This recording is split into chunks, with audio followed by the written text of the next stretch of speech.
Welcome back to The Build Up, presented by Brown Harris Stevens, where we discuss the secrets of building wealth through real estate. We're your hosts, Candice and Malessa.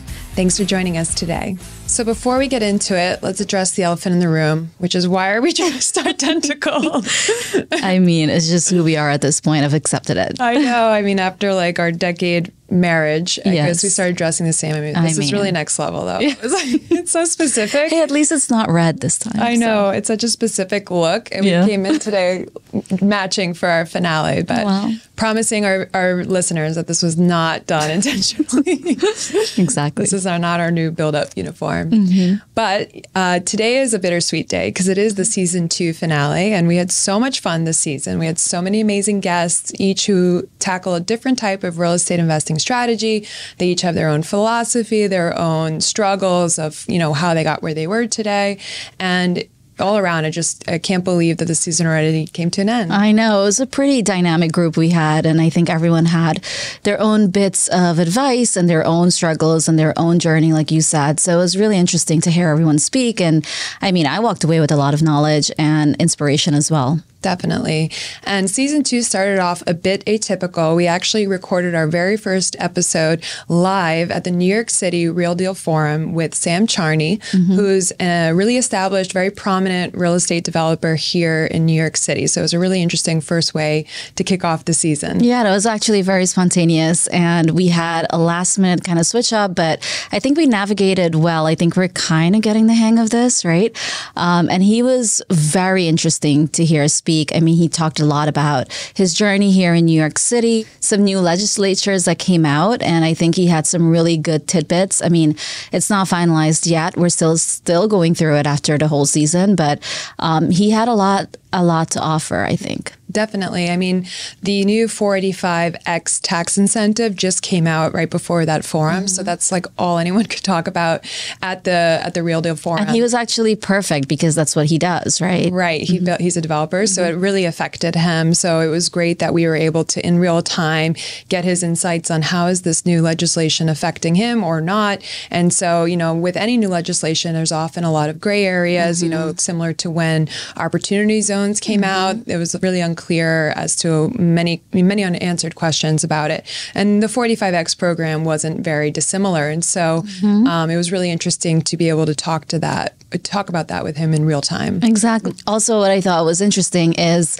his background with art, right? And how he's incorporating that into the real estate that he builds. So it's super interesting to have that artistic vision and putting that together with developing. I thought he's doing a phenomenal job, and he's putting a different spin on things. Yeah, I think one of the takeaways with him and the way he develops is a lot of his inventory is affordable housing, classified as that, but he really believes in building quality. These buildings and he's talked about this, they'll probably be in the community for maybe 100 years, maybe more, depending on how well they're built. But the idea to really build something of quality that will have a positive impact on the community, that was very important to him. Obviously, developers are in the industry to, it's a for-profit business. They're there to make money, but to also look at it as a way of how you can actually impact communities and build quality and build something of beauty by bringing in the art. That was something different that we don't always hear from developers. Exactly. And I thought he's making an impact in a different way. Yeah. And so then kind of moving from long-term rentals and affordable housing, like we spoke about with Sam, we actually went into short-term rentals, which was actually one of the most requested topics that we received in between the season 1 and season 2. We put out some feelers to our listeners. What do you want to learn more about? And Airbnb investing was actually one of the #1 topics that were requested. And so we brought in Taylor Jones, who's an expert when it comes to short-term rentals, specifically using Airbnb. And that was a really informational and insightful conversation. Yeah, no, for sure. Even for myself, I often book Airbnbs when I travel with my son and family and friends too. So I can really understand why we had so many requests for this particular topic, and he did a phenomenal job in explaining a lot of the nuances of, being an Airbnb investor and short-term in general. So I think he added a lot of value for sure for our listeners. Yeah, one of the things that really stood out to me is that, we brought up how Airbnb is now such a competitive space. There's so many people trying to enter that part of the real estate investing market. And so he talked about, purchasing moat properties, properties that have super unique advantages that set you apart from your competitors, whether it was, a really specific, unique location, views, the amenities that the property offered or that had the potential to offer, trying to create as much of a moat as possible from your competitors would really help you to, see greater bookings, which in turn results in greater revenue. And so that was something that I took away. The other was just about when it comes to renovating these properties, the way you renovate for short-term rentals is very different than long-term rentals and even more different than how you renovate if you're going to occupy it yourself. I think most people know, okay, this is an investment. I'm not going to necessarily put in the same that I would if I was going to live there personally. But I think what was unique is that even between long-term and short-term rentals, the way you renovate and design the space is super different. For example, he made a great point. You don't need to have huge walk-in closets. Like that space can maybe be utilized for a different purpose because if people are staying short-term, they may not need to have, so much belongings with them, so on. So that was really interesting. Yeah. Also, too, what I thought was interesting when you mentioned the amenities, right? The amenities when you're going on vacation, it looks much, much different from, a long-term rental building. And we talked about that in a different episode as well. Things that are right now, for example, in a rental building, you'd see more like work from home spaces, right? The residence lounge, whereas in the short-term rentals, you're seeing more like tennis courts, things like that. So it's very different. And also, I took away a lot of value as well, because like I mentioned, I often go on vacation at Airbnb. So it's nice to see it different from an investor's point of view versus a consumer. Definitely. And, kind of moving from short-term rentals into another really popular real estate investing strategy, which is real estate syndication. So that's a really great tool that allows an investor to pool their funds with other investors' money to really help you to either do more volume, acquire more units, more buildings, or to go after larger projects that require more capital. And so by using syndications, you can really grow your portfolio. And so that's something that we really got into with Savannah Arroyo, who, was super impressive. And she, started by being a nurse, right? She was a full-time nurse. And within 2 years, she was able to quit her full-time job and scale a real estate portfolio. Yeah, but it didn't really just start off like that. It took a little bit of a learning curve. But she's someone that was really impressive, like we talked about, because she really did have a goal. She said she sat down with her husband. They came up with a plan. They came up with their long-term goals, short-term goals, and they really worked at it. It seemed that she is really determined and she is really disciplined. And I think those are qualities that you need to have when you're really investing in real estate in general. Definitely. And also don't forget that during the same period where she was a full-time nurse and starting to invest in real estate and build her portfolio, she was also a new mom. How can I forget that part? Yeah, of course. I mean, that even adds a different level of stress. And also, but that also goes back to the determination, right? And goals. If you do have your eye on the vision and the prize, you kind of have to show up. And I think it's really nice that she had a partner and her husband, and they're doing it together. So that shows partnership. And again, working towards a common goal is always very beneficial. Yeah.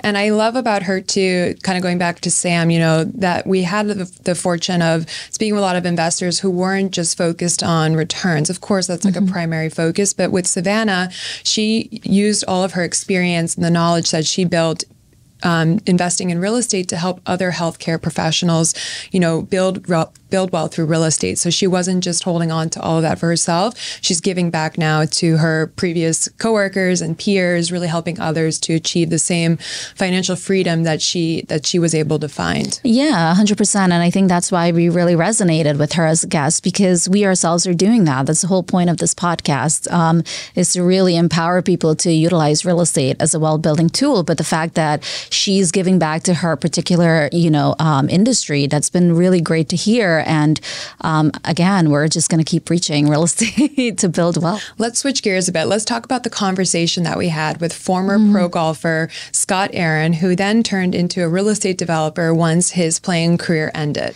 That conversation was very informative. I think just being from a professional athlete coming into real estate, we've had a lot of athletes, right, on this podcast. And I think one thing that's been really constant is it requires discipline. It requires mastery of your craft and just your ability to show up. And I think, again, going back to it, we did have a lot of athletes who are investing in real estate. And I think those are the skills that are transferable, right? And so it's just a really nice, easy shift into real estate. This beautiful set here at Studio 1873 is brought to you by the Everset. The Everset provides full-service staging and furniture rental solutions in the New York area. We work with Brown Harris Stevens and many other top real estate firms, staging their homes to sell quickly and at the highest price possible. Our staging is affordable without sacrificing quality or design. For more information, please visit us at staging.theeverset.com or email us at staging@theeverset.com to request a free proposal.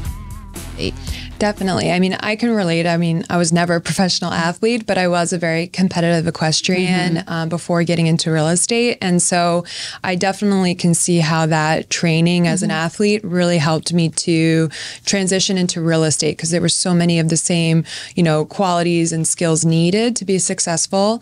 And so I definitely can see why there's a lot of synergy between former athletes moving into real estate. Yeah, definitely. And also, too, like I mentioned previously, teamwork is so important, right? And Scott did mention that and touched on that, especially because he really depends on his team of contractors, designers. And, they sit down, they have, regular meetings and they all come up with these plans. And you kind of have to really depend on your team in order to have a successful project. Yeah, I'm really glad he spoke about that because often developers don't assemble the right team early enough. They may bring in the architect, but then they leave out 3 other key professionals, or they bring in 2 people. But you really need the full team. You need the right team and you need to be, communicating, working together. Same thing with sports. And so, a lot of developers that we've worked with seem to miss that, even though it seems like a pretty basic concept. They think they can bring in so-and-so later down the line. Maybe it's the, sales and marketing team or the contractor. But as we learned, in some of our other conversations this season, you really need to have everyone there up front to ensure that you have the most successful project you can. It's a marriage of all these different professionals, right? But we all have the common goal of a successful project. So most definitely do need to have that right set of people.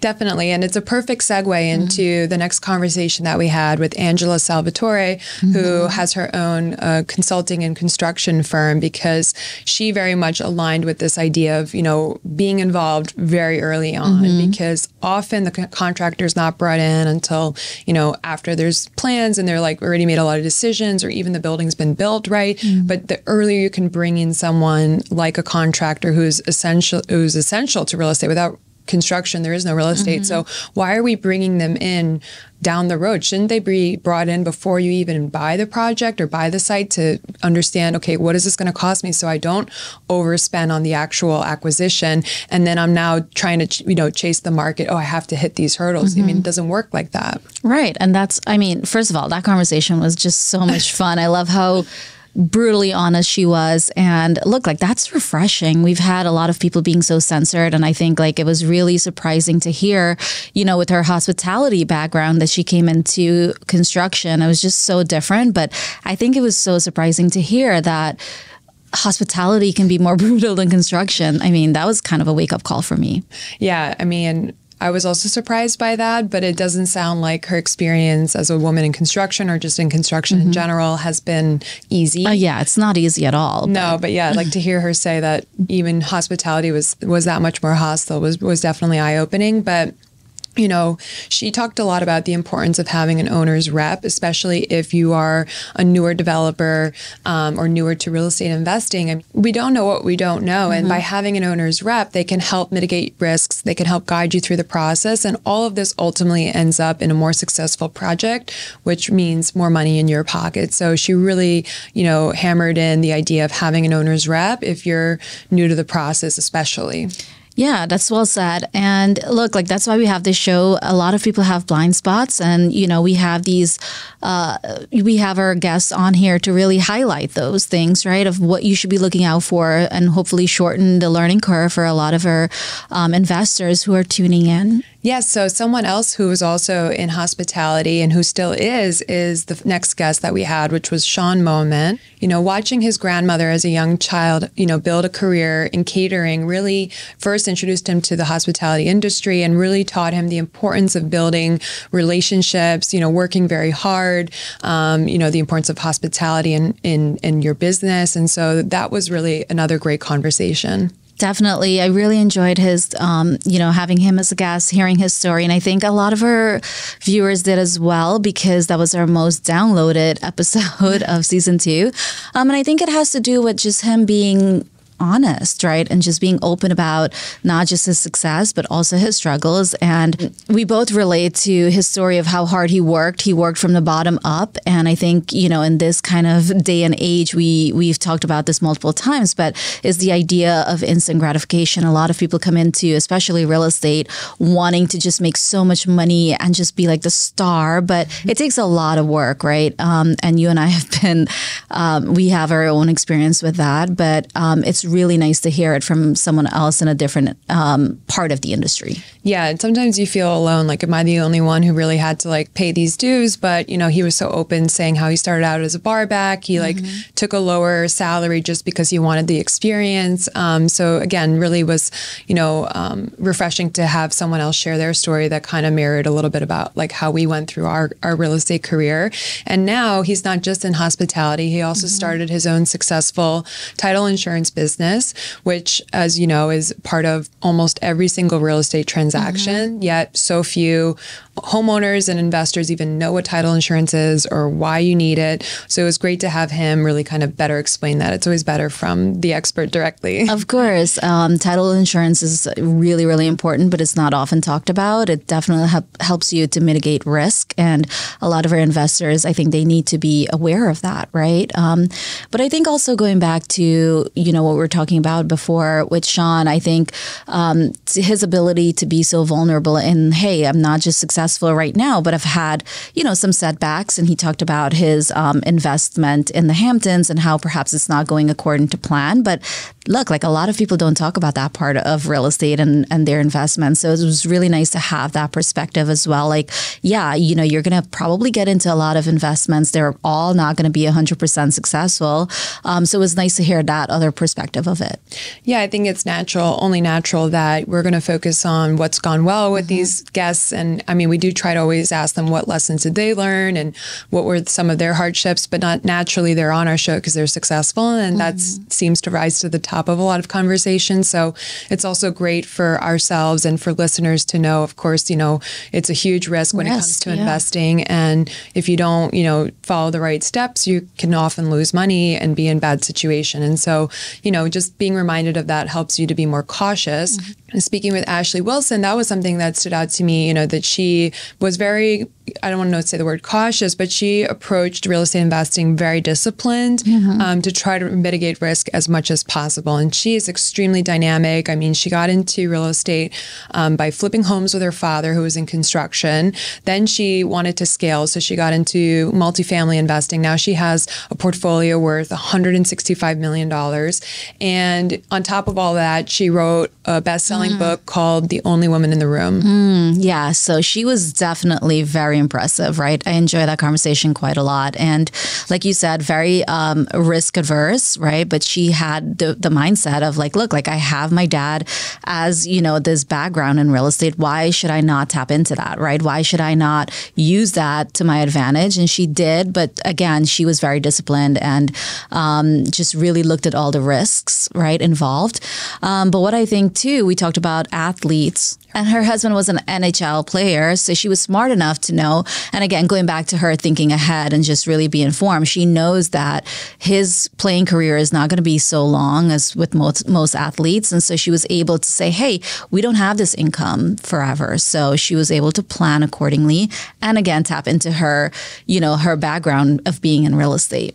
Yeah. And I think that's a big goal of ours in general with this podcast. We want to help others, build wealth through real estate. And often we find that, whether it's others or athletes, they don't start thinking about it until they're maybe out of options or maybe that playing career has ended. So I love that she had that foresight to start to diversify the income early and to build a plan for the future. And so, their investment platform, she named it Bar Down Investments, and it actually has a sports meaning in hockey. So a bar down shot is like a really tough shot to make on a goalie. I mean, look at you. Sports. We're not like experts. Yeah. I mean, don't ask me anything else about hockey because I don't know, but that was something she explained. And so the idea was that in order to make this type of a shot, you have to practice it so many times because it's super tough, such a small margin of error. And so that was, their investment philosophy now with real estate investing is like the amount of discipline and practice that it takes to be successful. They carried that philosophy from, from the ice rink to now the investment rink. I mean, look, like that's a really nice perspective to have, and that's a great analogy. But let's go back to that book, The Only Woman in the Room. As women in real estate, both of us, we've, had our fair share of experience of how male dominated it is, right? So it's really interesting because with Ashley, she's always been around, men. She grew up in construction. She grew up in the sports industry, but she never felt so isolated. It was only until she got into real estate that she realized that how male dominated it was. So that was really her motivation to write this book and hear of all these women, different stories. And I think that was cool. What do you really need to know about buying or selling a home? First, it's serious business, and it's complicated. There's a lot of money on the table, and emotion too. You need an agent who knows the ropes. So, whether you're buying or selling your home, work with professionals who have a mastery of the craft. Yeah, we've had so many amazing power women on season 2, which is always exciting.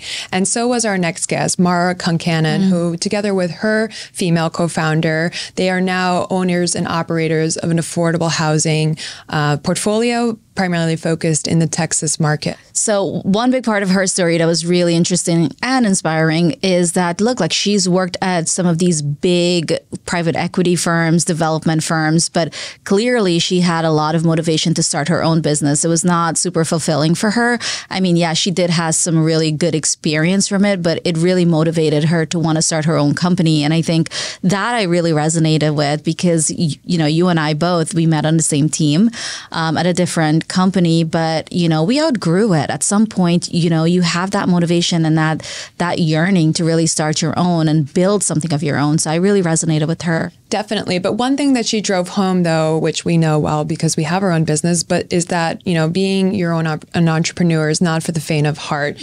She went from having full investment committees kind of supporting and backing decisions she would make to now it's just on her and her partner to be like, are we doing this? Is this like the right decision? And so, that was a transition for her to having like, a lot of backing and support to then just going off of, your own, and is way more at stake. And so obviously she was, careful to highlight that, but also to share that it can be super rewarding to really build something for yourself. Of course, but it got, like you said, it's a lot of risk and it's a lot of sleepless nights. And she did talk in detail about that, but it's clearly for them because they're doing really well. They acquired 6 low-income properties, totaling something like 1,400 affordable units. And, they're constantly looking for other opportunities and they want to grow and scale, which is great.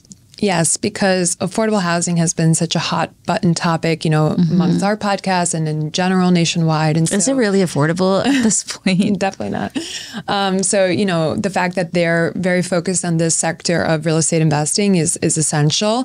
And so, she did also talk about how it's a difficult, sector to break into because so much of it relies on relationships with government officials, local legislators. And so her advice, if someone is interested in utilizing this strategy for investing, is to really work for someone who focuses on this, who specializes on this, to really learn it before you go out on your own. And her partner happened to have a lot of these relationships in Texas, which was key for them to get started, especially without, a track record. They were a new business, but those relationships helped them to really kick off their company. And so that was a really nice advice, I thought. And I was also going to add, definitely don't start in New York. It's just so much more, it's so much harder here. So it makes sense that they're in Texas. Yeah, definitely. And our final guest of the season was another very dynamic woman, Antonia Botero. Both of her parents were real estate developers. And for her, in her mind, she said, if I want to be a developer, I have to know how to build buildings. And she took that quite literally. So she actually studied architecture. She got her graduate degree from MIT, very impressive. And she then moved to New York City to start working for some of the biggest and best architecture and development firms. Yeah, she was very dynamic for sure in her background. And also she provided a lot of insight, right? And she's right. A lot of times you see all of these buildings being built by developers, but they had no clue about anything in terms of construction and building and architecture. So it's really important to have that background. But also I really related to her because she's from Colombia and she came to New York, to pursue that American dream. And, I'm from Guyana, which is very close to Colombia, by the way, in South America. And so for those who don't know. But I think it was I really related to her. I get her perspective. I get her point of view. And I get, that drive of wanting to do better. Yeah, I love to see that. And, that was a main theme or reoccurring topic of season 1, actually, of the buildup, was that we, coincidentally had a few immigrants on the show or children of immigrant parents. And we talked a lot about how that mentality can both help and hinder you, right? It has some really amazing, work ethic qualities, mindset, but also in some ways, some of our guests felt that somehow it could also hold you back a little bit. So, it was great to have someone else who can, provide another perspective of what it's like to move to this country at a relatively young age and to really build a career and a name for yourself here. And similar to Maura, she also left really established firms. Like she has, really great experiences, but she wanted to build more. And she's an entrepreneurial mindset. And she started her own business called Mad Project, which is a project management and consulting firm. Similar to what we discussed with Angela in construction, having an owner's rep or a project manager is really key when it comes to development and construction. Certainly. I mean, like what she offers with Mad Project is a really valuable service. And now she's even has grown to a point where now she's going to take on her own development projects, which I believe was always a goal of hers since she was young, growing up in Colombia. So really amazing to see her kind of dreams come full circle. Yeah, and that's exciting because again, like we talked about, not having that entitlement kind of mindset that you can just go from A to Z, right? So it seems that she's doing all of the right stages and steps. And so she obviously worked for a lot of different corporations, had her experience, founded her business, and now in consulting. And now she's going to go on to the development, which seems to be her, her big goal. So very excited for her. Yeah. But looking back on the season, did you see any sort of trends? Of course. For some reason, there always seems to be recurring themes. And so we kind of already mentioned a few throughout this. But one was definitely, most obviously, this was the season of Power Women. And we love that. And so, but specifically beyond that, what, seemed to be reoccurring was that women are taking risks. Several of the women on our show, had really cushy jobs. They had really stable, secure positions at large firms, but yet they all wanted more. They all strove for more, but they had to pay a price. They had to take that risk. We can all want more, but it doesn't mean you're going to just get it, right? You have to pay a price for that. And so that's one thing that really stood out to me about, many of the guests that we had on the show this season. For sure. Totally agree with that. And I think too, what really stood out to me was that there were so many different investment strategies. I mean, in season 1 as well, but this season, I think it was really interesting to hear different people talk about their struggles and, what are the risks? And I think that was very important because we talk about, a lot of people have success stories and, talked about, how it is to make it in real estate. But it was really important that we look back and also inform, our listeners and just investors in general that, look, like this is not all, a bed of roses. It also has a lot of risk and you have to be aware of that. Yeah, to your point, by highlighting so many different strategies this season that were very different from season one, it just continues to show how robust real estate investing is, how many different ways you can be involved depending on who you are, what your income is like, how much time commitment you have, how much experience you have, what your interests are. Because that's the other thing, is that you should have some kind of a passion or lean towards whatever it is that you're going to invest in. And maybe you like traveling and that's why Airbnb appeals to you, because you can travel and find properties. Whatever it is, you have to also take an interest into it. And so by continuously sharing different types of strategies, it not only opens up our mind, but our listeners' mind of what could be a great fit for you if you want to get involved. And all of that's going to continue into season 3. I mean, we already have a number of guests on the roster who are totally different from what we've talked about in the past 2 seasons. I mean, one topic that we haven't even touched on, which is tech and real estate, right? And right now tech is synonymous with AI. I mean, if you're doing tech and you're not doing AI, I don't think you're doing it right now. I'm kidding, but it really seems super synonymous. Yeah. And so that's going to be a topic that we're going to hit on. I'm surprised we haven't done it already. I think we talked about it a few times, but I think we have some really interesting guests that we want to talk to. Yeah, I think that because with real estate, we're so behind and evolving when it comes to tech, so that even though so many other, industries have already, adopted to AI and different tech, I think it's definitely present in real estate, but it hasn't yet had a huge impact. At least it hasn't, on the brokerage side of least. I mean, I think there are different parts of real estate that it's really done a great job. But look, if it's the right company, if it's any company, it's BHS. We're very tech forward. So definitely. And in addition to talking more about AI, I really want to talk more about, real estate funds, because that's another topic which really allows you to, participate in deals that maybe you couldn't otherwise. It helps you to scale. So that's something that I think we want to dive more into.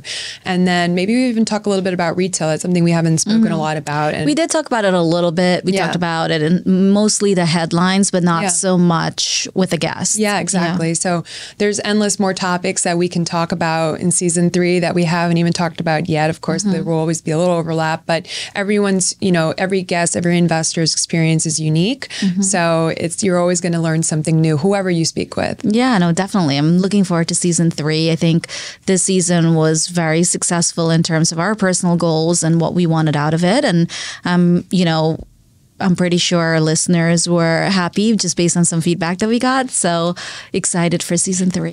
Well, that's a wrap for season 2. As always, thank you so much for being a part of this journey with us and for taking ownership of your own financial future by learning more about how to invest in real estate. If you're enjoying listening to the Build Up podcast, please leave us a review on your favorite streaming platform, whether it's Apple, Spotify, or YouTube. After this short break, we'll be back with season 3 as the demand and interest keeps growing, and we can't wait to share more insights from other savvy real estate investors with you. See you back here for season 3, our biggest and best yet. Stay tuned. This podcast is for informational purposes only and does not constitute tax, legal, or investment advice. For specific recommendations, please consult with your financial, legal, or tax professional.